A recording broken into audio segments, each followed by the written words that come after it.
Hey everybody, and welcome to my channel. For my first video, I wanted to provide you with an overview of the struggles that I faced in my life dealing with both severe anxiety and depression, and how these destroyed my career and generally my entire life. This culminated with me being forcibly committed to a local mental health inpatient unit by the police, where I was forced onto the person-erasing combination of benzodiazepines and antidepressants. So for me, this made things even worse, as now, as opposed to feeling anxious or depressed, I simply felt nothing at all. At this point, I knew that our healthcare system did not have a solution for my situation and that I would have to take things into my own hands. This led me down quite a long road, replete with quite a few failures and expenses, but I did eventually find a remedy to my situation to the use of the psychedelics Psilocybin and Ayahuasca, and these really created a world for me that was the inverse of the deadening, take a pill forever approach offered to me by modern psychiatry as practiced in most Western countries. So today, thanks to recently completed phase 1 clinical trials at some of the top universities in the United States and the UK, we now know that there are quite a few other success stories, not unlike my own, which demonstrate the efficacy of psychedelics in the treatment of a wide variety of mental disorders, including anxiety, depression, PTSD, addiction. And what's even better is that it appears to provide a permanent fix. It's not something you have to take every day or even every month. It appears to reset the brain and its epigenetic programming. So having been someone who has significantly benefited in both my mental and physical health from psychedelics, it really does astonish me at how long these have been kept from the public. So the following is my story, my experience of utilizing these substantial healing tools in the treatment of my disorders, and I hope you enjoy.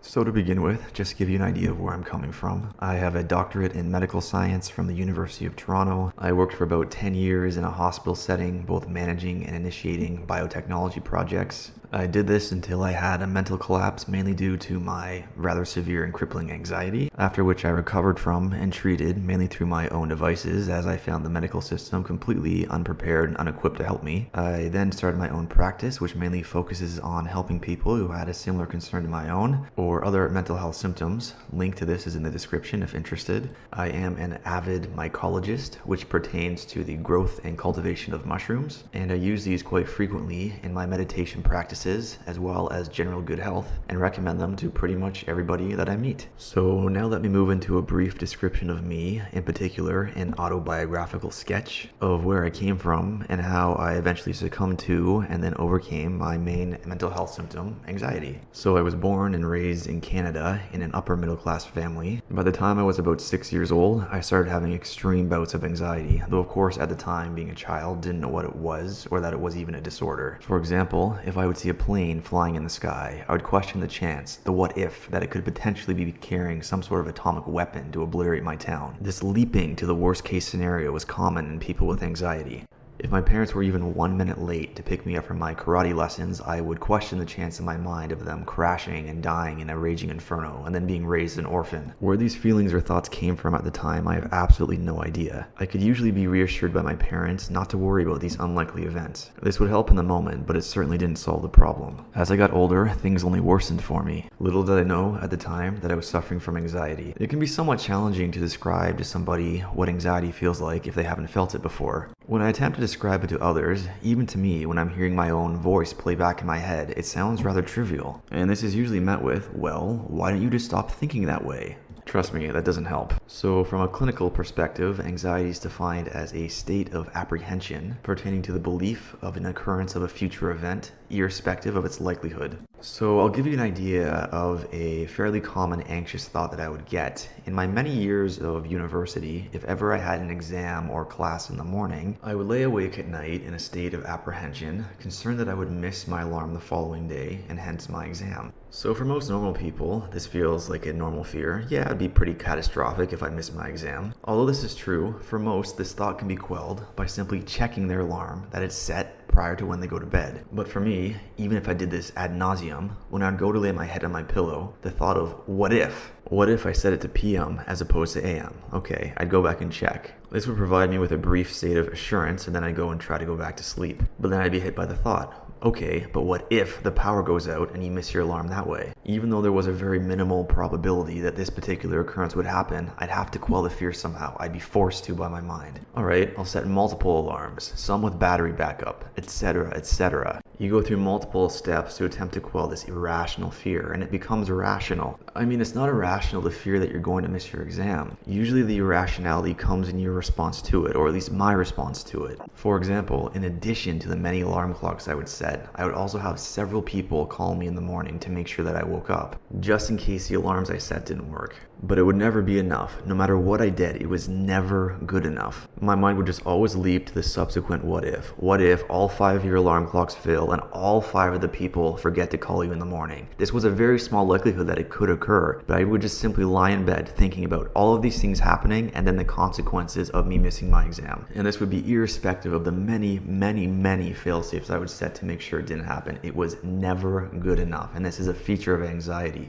You're always battling with these potentials in your mind and facing the fears of them happening. It becomes exhausting, not only for the missing of sleep, but just the physiological effects it has on your body are devastating. I don't think once in my over 10 years of schooling for my undergraduate degree and doctorate that I ever missed a class or exam, but I was unable to set any sort of precedent when I was faced with the same scenario again. It would always be leaping to this what if scenario. It didn't matter. Another scenario which would often produce anxiety for me was traveling anywhere on anything. For example, the number of what if scenarios, no matter how outlandish they may be, that your mind can generate when you're flying in an airplane many of miles above the ground are near endless. It wasn't so much that I was afraid of flying, it was a means to get somewhere. It would be more so prior to boarding the aircraft, I would saturate my mind with the what ifs which could happen when I'm on the airplane. I would marinate in these thoughts, and it begins to affect you physically through your neuroendocrine system. As you generate these thoughts in your mind, you become afraid of facing them, and apprehension. When I would have these anxiety attacks, it would feel as though my body was being ripped apart. First, I would get an increased heart rate,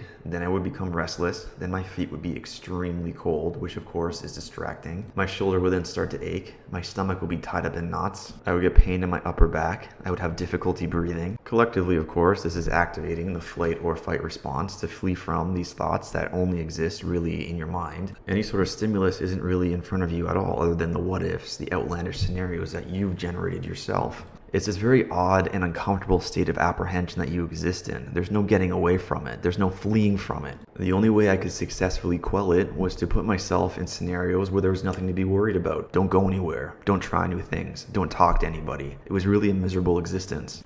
Unfortunately for me, with time, the amount of physiological damage that anxiety did to my biological systems was absolutely catastrophic. The psychosomatic effects of such conditions are rarely discussed and can have devastating consequences. I was always in this flight or fight response, never in the inverse, never the regenerative phase. I didn't heal. By the time I turned about 17, my health took a complete nosedive. I would be exhausted every single day. I would barely be able to get out of bed in the morning. I would have extremely hard time focusing. Subsequently, and not surprisingly, my immune system took a complete crash. I would seemingly catch every illness that was going around. This decline actually happened fairly rapidly. It's like I just reached the threshold, the dam broke. When I was 16, physically, I appeared just as a normal teenager. Less than a year later, it was as though my entire body was falling apart. I had no idea what was going on at the time. Around this time, I had blood work done, as I was constantly ill, and my immune system was near the levels of an early stage AIDS patient. Initially, and obviously, I went through the mainstream route and attempted to see our socialist doctors here in Canada. They had absolutely no idea what to do with me. They were near completely unhelpful in rectifying any of my concerns. In Canada, you generally just hope and pray you get to see some sort of decent practitioner. They do exist, but finding them in this system boils down to either having the right connections or simply just getting lucky. We have sadly lost a lot of autonomy over our healthcare system, and if you aren't frequently dependent on it, you really have no idea just how bad it's become. I remember after describing my plethora of symptoms, very general symptoms of course, fatigue, weight loss, diarrhea, headaches, etc. The doctors ran blood work, and after finding nothing specifically wrong with me, they advised me to take aspirin for the headaches, and if nothing changed, then go see another doctor. That simple, right? You see,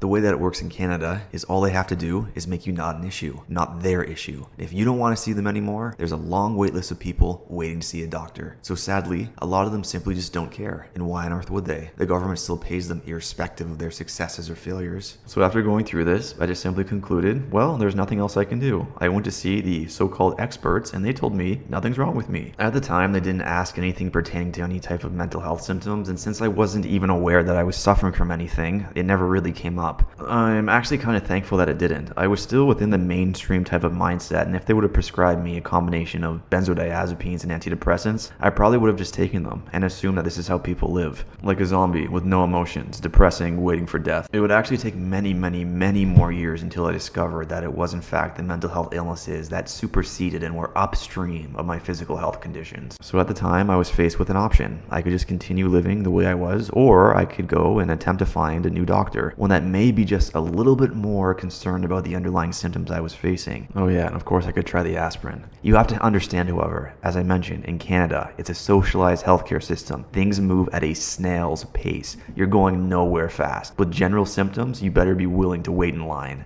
And with such general symptoms, it could literally be a million different things. I was in no mood to wait for this to happen. And this isn't to say the healthcare system in Canada won't treat you if you have like a gunshot wound to the face. I mean, I would be glad that it existed if it was an emergency. But when you're talking about general symptoms, yeah, good luck. Fortunately for me, I had a family member at the time who was dealing with many of the same symptoms that I was. Seemingly about the time they were about 14 or 15 years old, their body just completely gave up on them. It was a very similar circumstance, i.e. they had headaches, fatigue, immune suppression, diarrhea, etc. Since their symptoms had started at an earlier age than my own, they were really well ahead of the curve in terms of finding a solution. They'd already given up on the mainstream approach. They'd already been let down, failed by Canadian healthcare. Not a surprise. They had given up on this mainstream route and had began to venture into the world of nutraceuticals and what's called the alternative healthcare approach, a more holistic view. This mainly deals with vitamins, naturopaths, diet, exercise, nutrition, etc., and it's really geared more towards an identifying an underlying cause of your symptoms as opposed to simply treating the symptoms itself. For example, when this pertains to something like anxiety, it's not difficult to erase the anxious symptoms. All you need to do is take a handful of benzodiazepines. The only and significant catch, of course, is that the suppression will only occur as long as the drug is being metabolized within your system. This type of drug also suffers from diminished returns, and oh yeah, of course, you can die from withdrawal. Not fun. The holistic approach, alternatively, would attempt to identify why is it that you have these anxious thoughts in the first place and attempt to rectify or bring that into normal range. Thankfully for me, my parents had money to spend, and I was able to get all the fancy extended testing done at private holistic clinics. This would include things like ion testing, metabolomics, you could even get genetic testing if it were done today. All of your hormones can be tested, you can do hair analysis to assess heavy metals. Pretty much everything can be done to give you an idea of where you're at biochemically within that time frame, a snapshot. The first doctor that I saw was adamant that he had the solution for me. Don't worry, I've seen patients like you. I can heal you. To him, to solve this problem, it was simply a function of determining what I was deficient in, vitamin, mineral, etc., and then supplementing these into my diet, and case closed, you're healed. This sounded good enough to me, I guess. It was at least something. It gave me hope. It was certainly better than the alternative at the time. About $30,000 later, I discovered that I was deficient in pretty much everything. You name it, vitamins A through K, copper, zinc, magnesium, calcium, iron. All of my hormones were out of range. Testosterone and androgens were low, inflammatory markers were high, cortisol was high, thyroid hormone was low. Pretty much everything in my body was in complete disarray. I began to wonder, how on earth did I get so bad? Was this just simply a case of bad environment plus bad genetics? Was I poisoned somehow as a youth? I had no idea. Neither did the doctor.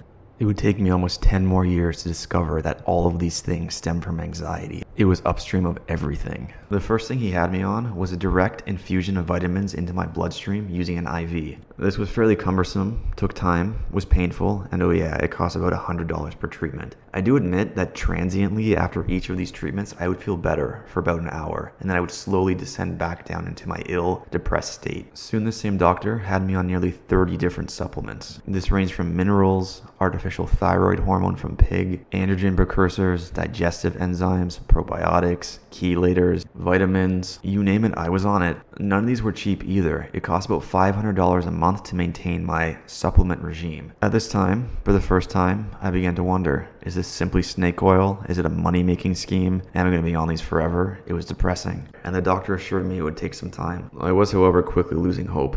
After about a year on his regime and countless vitamin infusions, I was only doing marginally better. Some days when I was on my vitamins, I was at least functional, but the moment I stopped, the moment I tried to take things out of my supplement regime, things just came crashing down. It didn't really feel like I was getting to the root of the issue. I just kept telling myself, give it time, it could be helping. Eventually I just gave up on this doctor and stopped seeing him. For the next few years, I bounced around several holistic clinics and tried the latest and greatest new health product craze. It usually went like this. The clinician or naturopath would recommend a new exciting product on the cutting edge of health research. They promised me it would cause a significant change in my health circumstance. It really never did. I would get my hopes up. I would spend hundreds if not thousands of dollars only to have no significant effect. Nothing. This ranged from whole body energy cleanses, bathing in and even drinking hydrogen peroxide, colonics, activated charcoal supplements, super berries, antioxidant drinks, antimicrobial cocktails, herbal teas, juicing, everything you can possibly imagine. None of these yielded any permanent result for me. I'm very surprised in retrospect that almost no practitioner, no clinician took into account any of the mental health symptoms I was facing. It was really just assumed that they were downstream of my physical health symptoms, and when in fact, as I found, it was the inverse. The family member I had mentioned previously had also yielded very few results. They had even gone a step further and gotten cell therapy done in the United States. This is where they attempt to introduce unmutated genes into your system through a viral vector. It's not cheap, and it didn't work for him. The compounding and seemingly endless number of failures at this point began to make me nihilistic. The life is no more than suffering belief began to quickly take hold in my mind.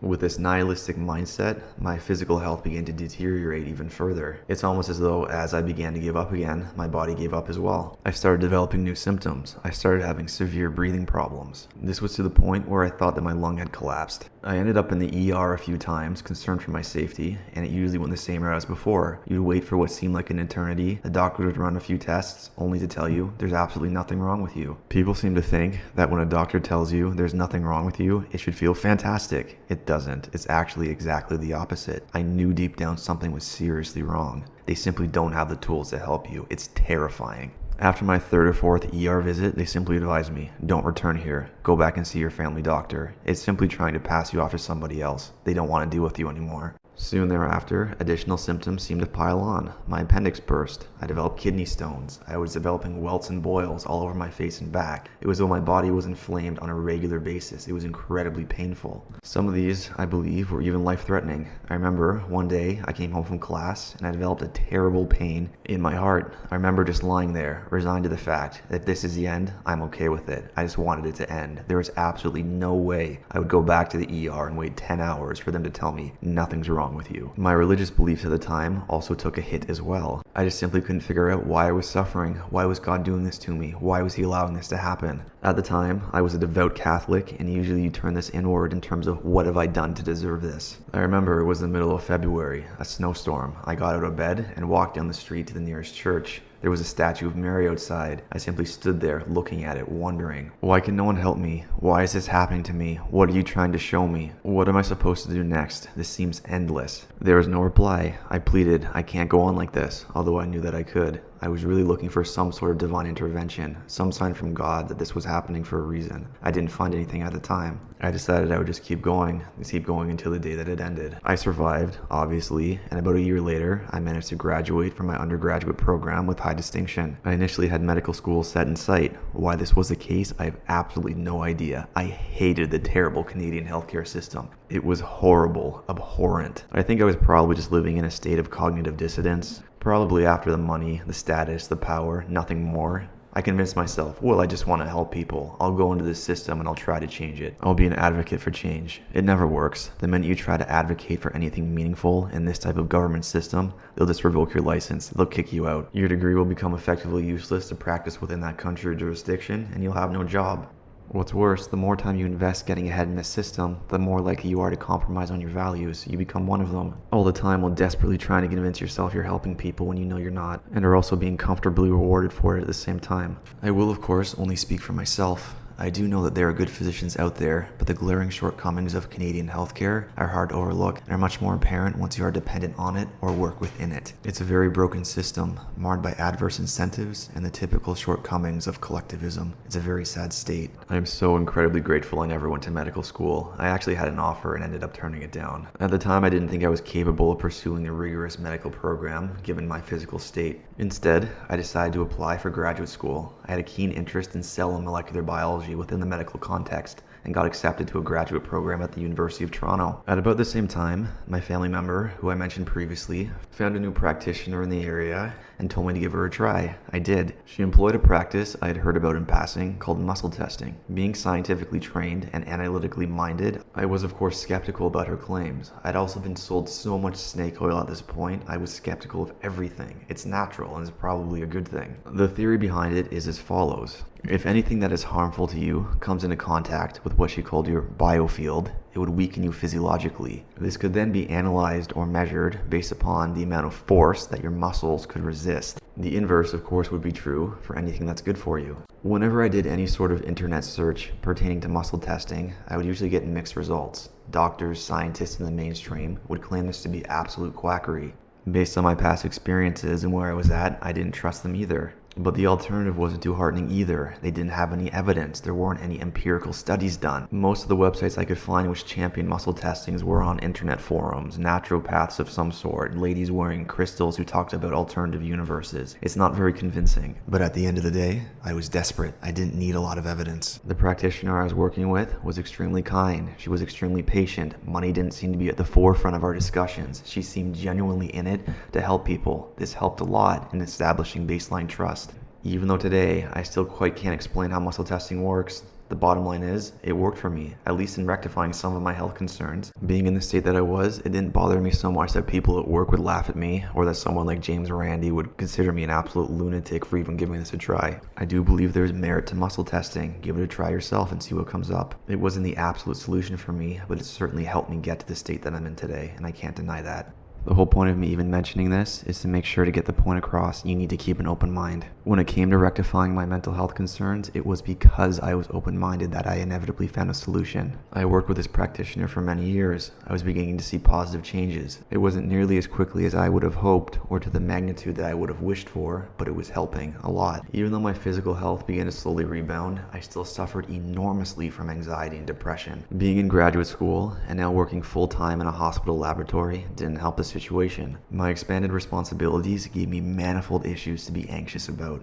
I remember quite frequently, similar to undergrad, I'd be ready to lay my head down to sleep. Then I'd question, did I remember to close the freezer door at work? Did I remember to put away all the expensive molecular tools? Once again, this anxiety drove me to madness. It forced me to get out of bed, go back to work and check. Sometimes after midnight, is the freezer door closed? Yes. Are all the reagents put away? Yes. Not once can I remember where I forgot to do any of these things. I got to the point where at the end of my shift, I would have to neurotically check all the freezer doors, all the fridge doors, all the incubator doors, all the molecular tools, were they put away properly? Check, double check, triple check. If ever I forget to do this routine, I would always have to return back and check it. There was no way I could stop my mind from going to overdrive. It was a very sad state to live in. But at the very least, my rebounding physical health helped me to mitigate the psychological pain. Somehow, over the next year, I did manage to complete my doctorate, which in retrospect was quite a substantial feat. I took about a month off and then was able to find a job in a management position at a hospital. Once again, my responsibilities multiplied. I now had to manage people. This was a big challenge for me. Over the next few years, I struggled immensely with my mental health symptoms, and inevitably, I had a complete mental collapse. The anxiety was just too much for me. I couldn't handle it anymore. I won't go specifically into the details in this particular video. I'll save them for another one because there's a lot to go into. This culminated with me being forcibly committed to the inpatient mental health unit of a local hospital. It was an awful experience. The treatment I received there and what I witnessed of others is something I will never forget. It still haunts me to this day, and it's even still challenging to think and talk about it. When I was in that facility, I recognized that I was the anomaly. Pretty much everybody else in there was on the bottom rung of society. They were the abused, the homeless. It really did just seem that life had dealt them a bad hand. They'd come here seeking help. They were convinced that this could be their solution, and they get exactly the opposite. treated like subhuman, abused, and then lied to take mind-altering drugs which make them a non-entity in their own existence. Most of them would be placed onto highly addictive benzodiazepines, which of course, when they're thrown back out onto the street, have no access to anymore. Even though it was an incredibly challenging experience for me, it was something I needed to witness. I needed to see how terribly we treat the mentally ill within our society. I was ashamed. For some time thereafter, I suffered from feelings of guilt, though I'm not quite sure why. As a result of being forcibly committed to this institution, I was coerced onto a combination of benzodiazepines and antidepressants. These nearly erase entirely your personhood, and as opposed to feeling any sort of anxiety or depression, you pretty much just feel nothing at all. In many ways, it's just worse. Managing this was very challenging for me. Of course, being stuck within our terrible socialist/communist healthcare system, finding a good psychiatrist is really a grind. To start with, you're just assigned one, and you hope for the best. If you want to change your psychiatrist, it can take up to a year. This is devastatingly long. The one that I was assigned by the Canadian government was, of course, terrible. The appointments with him would generally go like this. Hello, are you still taking your meds? Are you feeling okay? All right, make an appointment for 3 months. Goodbye. Not surprisingly, as I mentioned, if I took the high doses of benzodiazepines and antidepressants, I wasn't anxious anymore, but this in no way treated the underlying issue as to why I was anxious in the first place. It was very similar to taking the opioids. Everything would disappear in an instant. This was strictly masking a symptom. The expectations, although implicit, were you're on these forever. With all the scientific breakthrough, with all of the advanced molecular tools we can use to study the brain, this is the best they can do. You take these pills, you don't feel anxious, although now you don't feel anything at all. You feel nothing. You desire nothing. You have no ambition. Doing nothing is perfectly fine. I could sit, stare at the TV, watching reruns of sitcoms for 16 hours a day, then repeat the next day. It was good enough for me. I didn't want to talk to anybody. I didn't want to go anywhere. It was a miserable existence. Another side effect of the serotonin reuptake inhibitor I was on, Cymbalta, was suicidal thoughts. Yes, your antidepressant can possibly cause suicidal thoughts. Seems counterproductive, but hey, if you have any problems, just talk to your psychiatrist. They can switch your drugs around. It may of course make things terribly worse, and it takes your body about 3 months to acclimate, but hey, you got nothing but time. The effects and side effects of benzodiazepines are even worse. As a starter, they suffer from diminished returns. This is because your body is able to adapt to the changes. Stopping your benzodiazepines is even harder. You become completely addicted. Withdrawal is incredibly challenging. It can even lead to death if not managed properly. One of the women I had met in the mental health inpatient facility had taken a handful of benzodiazepines to quell her anxiety, and then, in this altered state, drove her car into a streetlight. She was lucky. If not for the streetlight, she would have slammed into someone's house. Prior to prescribing me benzodiazepines, quote,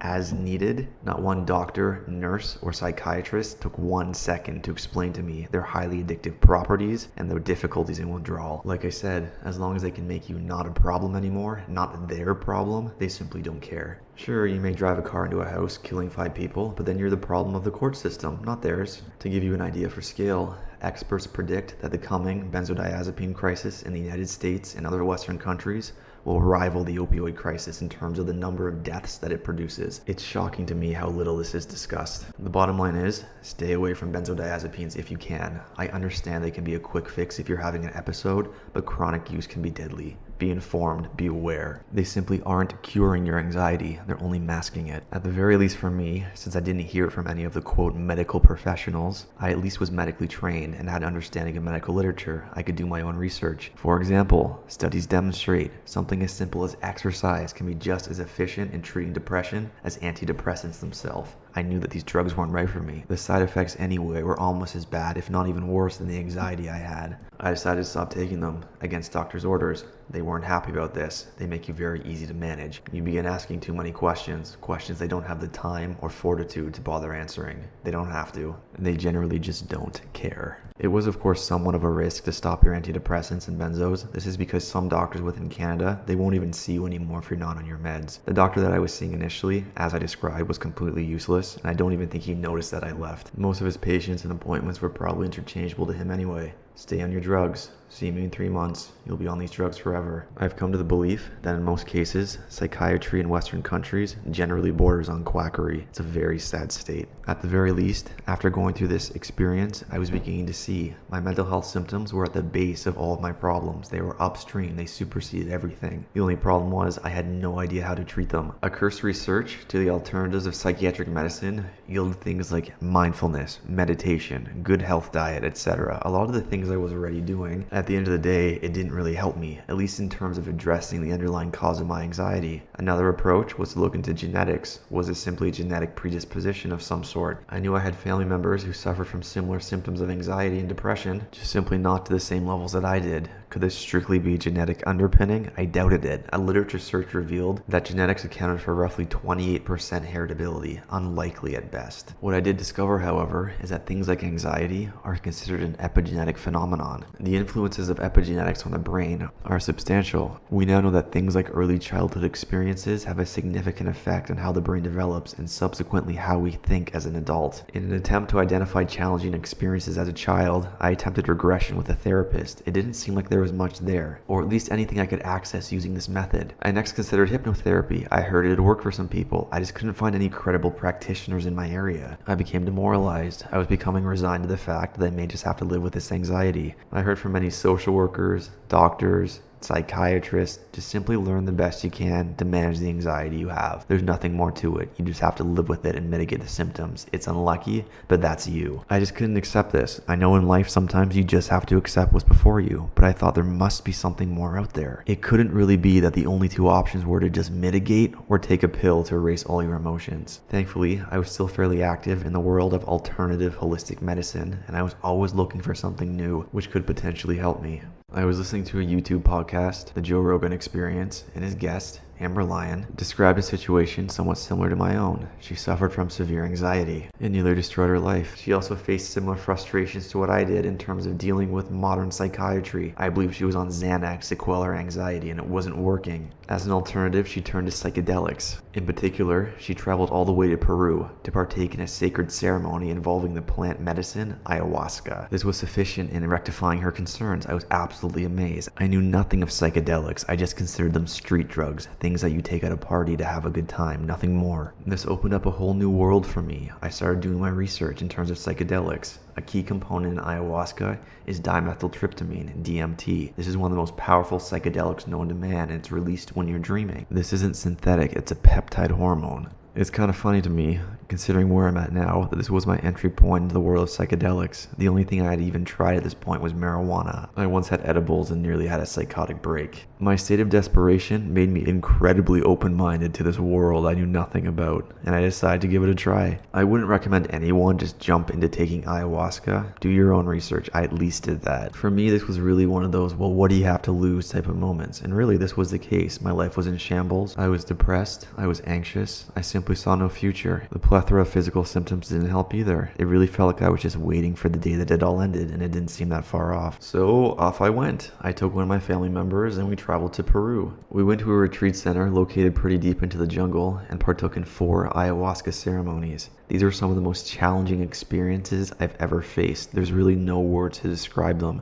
I probably would have tried something a little bit more gentle as my first attempt at psychedelics, but again, as I mentioned, I was desperate. Even though they were challenging, I remember the day after I felt so alive, something I hadn't felt in such a long time. For about 3 months after, I lived like I had never lived before. I wasn't tired, I wasn't depressed, I saw a future, I was actually excited to go into work each day. What new and exciting things would I encounter that day? It seemed endless, but in a good way. It's so bizarre when you don't have those mental symptoms anymore. You completely forget what it felt like, and it feels like they will never come back. But unfortunately for me, they did. I don't really have a good explanation for this. It's almost like 3 months went by, I felt I was cured, and then suddenly it's just like I hit a wall, and then one day it all just came rushing back. I was so disappointed. At the very least, however, I had a precedent. I knew there was something out there that could help me for an extended period of time. It wasn't a pill I had to take every day. It was almost as though my body was telling me there's more you need to fix. Even subsequently, when I'd run into a very hard day, I could use the memories I had from the ayahuasca experiences to usually spin me out of the most dire states. I did consider going back for more ceremonies, but this didn't seem like the right fix for me. I couldn't just fly down to the Amazon every time I was feeling anxious or depressed.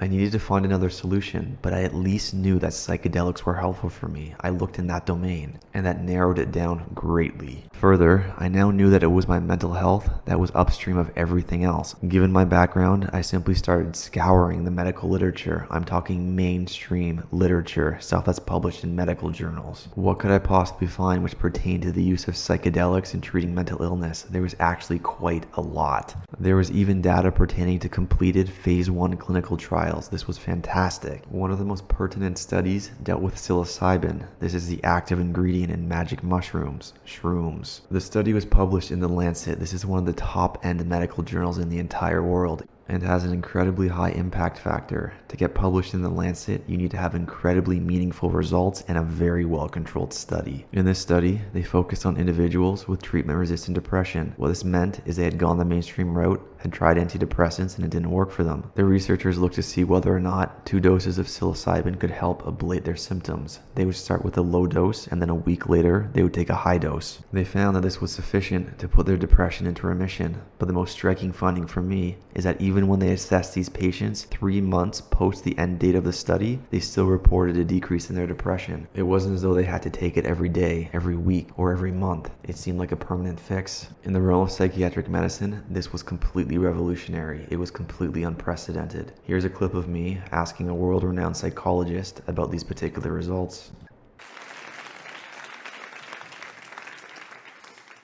Hi. Hi. I had a question with respect to data that you presented, I believe, 2 weeks ago. Sorry, a question with respect to? To data that you presented, I believe, 2 lectures ago regarding the use of psilocybin in treatment of mental illness. Yes. Yeah, so subsequently I looked up some of the recently published literature, and one of the studies that I found extremely striking was one that was published less than a year ago in The Lancet, which is a very high impact, well-respected journal. Yeah.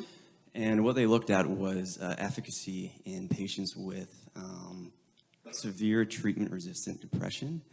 And what they found is that in 11 out of 12 of the patients, they showed significant remittance following just a single dose of the substance up to 3 months following the single dose without additional dosing. So this not only substantiates, I suppose, my own experiences, but when you read some of the commentary or review articles surrounding these types of topics, not with respects to depression, but things like post-traumatic stress disorder, addiction, they'll unequivocally state that these types of results are completely unprecedented in the realm of psychiatric medicine. Yes. So I was wondering if you could comment as to whether or not that type of, I guess, rhetoric is overblown, and if not, do you see these being more mainstream in the near future, or suspect that they'll fall victim to something along the lines of regulatory capture? No, I don't. Well, I don't think they're overstatements, and I know some of the people who are engaged in this research, and they're actually very conservative people. Like, they're brave people, but I mean conservative in the best sense. You know, they're not Timothy Leary, and I'm not trying to put down Timothy Leary. I'm really not. But you know, some caution would have been a good thing. Although, you know, when the psychedelics burst onto the scene, no one had any idea what to do with them, right? So, and we still really don't. But the new research is being conducted very, very carefully. But it is really remarkable that those epithets are used, or those terms are used to describe the results, because those are, The Lancet, for example, is one of the top-end medical journals. You don't see grand claims in The Lancet, right? Scientists don't write that way. They're trained from the very beginning to downplay their results. But they're quite struck by the fact that these effects occur with single doses. Now, I think that what we don't know about psychedelics could fill many, many, many thick volumes. And they're absolutely mysterious in their function, purpose, effect, consequence, all of that. And I've always thought that it was really appalling that we stopped investigating them back in the 1960s, although it's not been that long, you know, 20 years, historically speaking, it's really nothing. But, and no, I don't think that that the research will be stopped by regulatory capture, because the people who are doing it now, I think, learned their lesson from what happened in the 60s and are doing it pretty damn carefully. So we can hope that more results like this are produced, and that they're replicable, and that perhaps they'll prove helpful with any luck.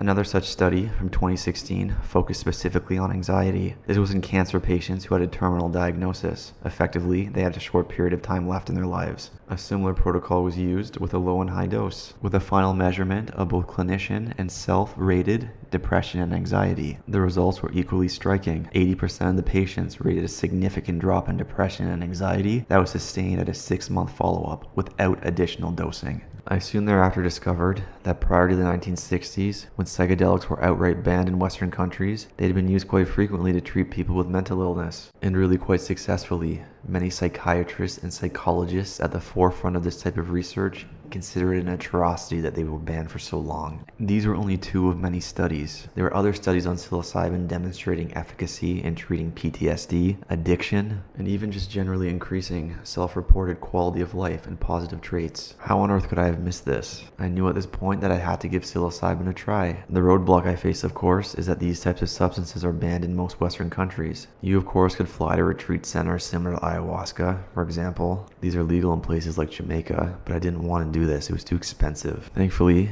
at least in this case, living in Canada, the laws pertaining to psilocybin were relatively lax. Psilocybin and its derivative, psilocin, are actually Schedule III drugs. What this means is that the government, i.e. Health Canada, has designated some beneficial properties in these substances. However, you still require government approval to synthesize and possess. A way around this, of course, is that similar to other countries, you can purchase the spores. They don't actually possess the active compound. You could even generate the mushroom mycelium, as long as it's for, quote, microscopy purposes. It's just another example of ridiculous government regulation, but hey, it's an easy loophole to get through. If you did take it one step further and generate the mature mushrooms, it was illegal to possess. But I found it was actually quite low risk to grow your own supply. When I scoured the court records of the province I was living in, I couldn't find a single case of anyone being arrested for simply possessing magic mushrooms over the last 10 years. Yes, there were some, though highly interspersed, cases of people actually being arrested for selling the compound, but even still, the sentences were minimal and included things like community service. Just a side note here, this is in very stark contrast to the United States, where psilocybin and psilocin are Schedule I. Be much more careful. In recent years, things have become even more relaxed in Canada. In 2018, with the legalization of marijuana, activists have continued to push the boundary. Today, within Canada, magic mushrooms are generally decriminalized. They're sold openly online, nationally,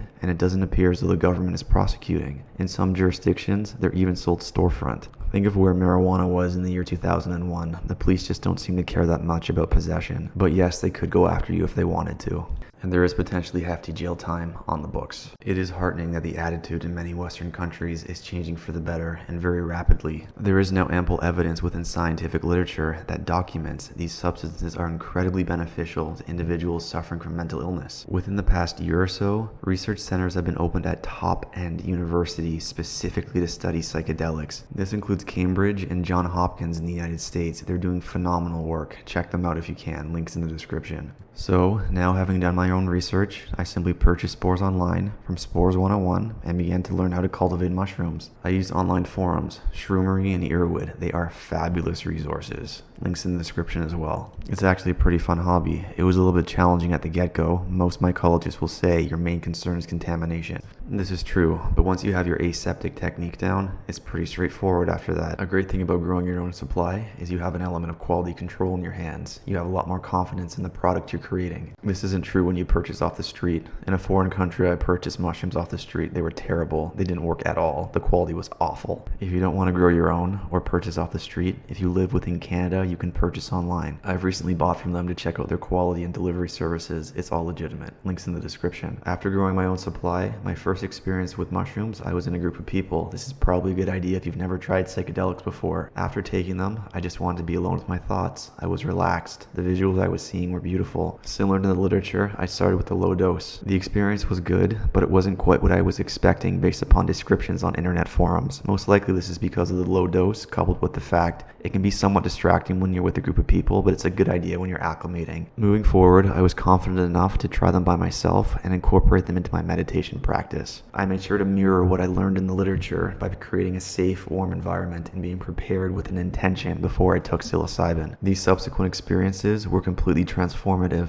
I now understand why people who partake in psilocybin research claim these to be one of the most significant events in their entire lifetime. In this enhanced meditative state, it was as though I could go back, access memories, thoughts, dreams I had years ago. I could remember all the details. It was such a bizarre way of thinking. It was quite amazing to me how I had dreamt about the same thing so many times and had just simply forgotten. I was finally able to go back to the events that were causing my anxiety and process them properly. With time, my mental health symptoms became less and less, and my physical health began to rebound as well. And this time to something that I would consider actually healthy, and it seemed to last. I think probably for the sake of time, I'll speak of these events in another video. It's important for me to point out that these experiences weren't always easy. As I read on the internet forums and online, a bad trip is inevitable, but you learn the most in these particular circumstances. I don't like to call them bad trips. They are uncomfortable, that's undeniable, but the amount of mental space you free up in a so-called resetting of the epigenetic programming in your brain, and subsequently a purging, or rather reprocessing of difficult events and thoughts you've had in the past, this is absolutely imperative in establishing a new baseline for your mental health.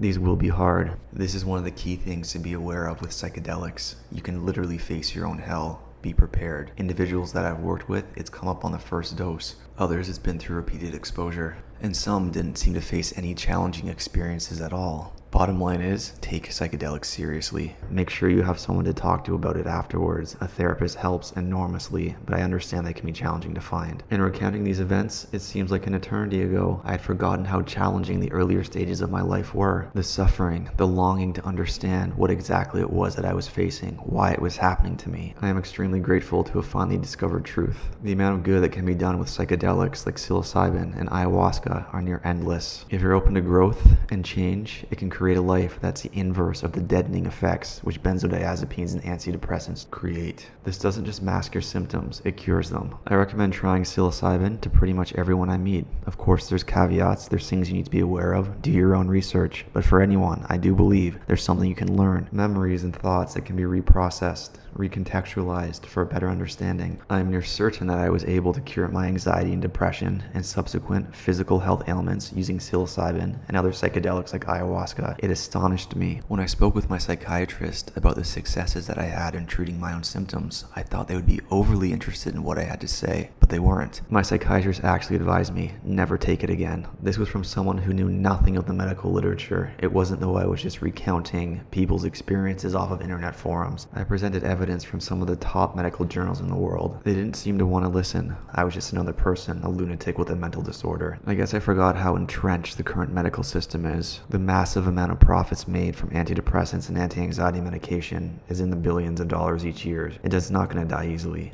I should know, I used to work in it. I have additionally come to the belief that anxiety never naturally just goes away. Anxiety is usually caused by a particular event. It's the way that your brain developed, a way of telling you to be afraid of the world. This was likely beneficial in the horrors of the past, but that isn't the world we live in today. To rectify the anxiousness which stems from a particular event, it needs to be revisited and reframed with a better understanding of all the variables and context. These memories can often be repressed, so accessing them can be a challenge. Psychedelics are an amazing tool to do this, and as I mentioned, mainstream medical research using fMRI imaging demonstrates a reset mechanism of the brain. It's absolutely amazing. It's rather conclusive, even from mainstream literature. Psilocybin and other psychedelics has a significant positive effect on individuals suffering from mental illness. It's near incontrovertible at this point. If you're still unsure, maybe start a little bit smaller. Therapy and regression can be great. It's a wonderful place to start. Unfortunately, it didn't work for me. It certainly supplemented these experiences for me, but I just simply wasn't able to access these memories with therapy alone. From my own experiences and the experiences I've witnessed of others, I'm near certain that my mental health illness was upstream of all my physical health conditions. If you want to start fixing yourself, start with your mind. It's what you have the most control over. When you re-access your thoughts, your memories, using psilocybin and other psychedelics, there's really nothing new there. You've already faced and experienced these things. It's how you interpret it, what your perspective was at the time, has an impact of how it was processed. Frightening or seemingly life-threatening conditions faced as a child can seem almost trivial when viewed through your adult eyes, but it's in seeing them this way that they can finally be dealt with properly. It really all boils down to the question, can you face you? Life can be suffering, but it certainly doesn't have to be.